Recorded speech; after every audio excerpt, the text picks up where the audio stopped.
讲到目前国内肠仔病毒疫情当咧流行期，就医的人数呢，逐礼拜拢伫咧增加。疾管署也推出讲会继续拖。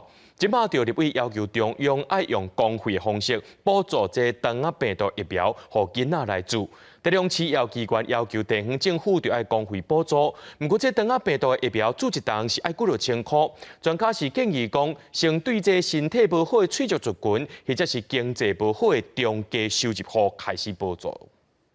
保障幼童健康，减轻家长负担。根据疾管署公布的数字，顶礼拜因为肠仔病毒去门急诊，互医生看的，计共有16240人次，平均一礼拜增加13.4%。国内肠仔病毒疫情当咧流行期，疾管署估计疫情会继续行。即马囡仔若要注肠仔病毒疫苗，家长需要自费。有立委呼吁中央应该补助，互国内0到5岁囡仔会当公费注射。根据内政部资料，国内0到5岁儿童超过94万人。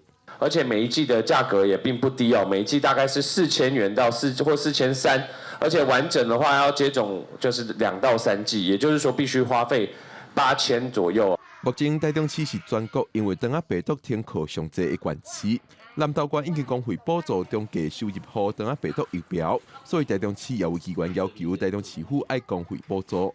我想我们的财政比南投好很多了哈，副市长。南投目前采购，我们看到资料是1280剂啦，哈，就是说虽然它的财政当然直辖市，但是因为他们的人数都稍微少。医师表示，肠仔病毒株有100款左右，去年度引进台湾的肠仔病毒疫苗，会使预防上危险的肠仔病毒71型，保护力超过90%，主要是提供予2个月大到6岁的囡仔注。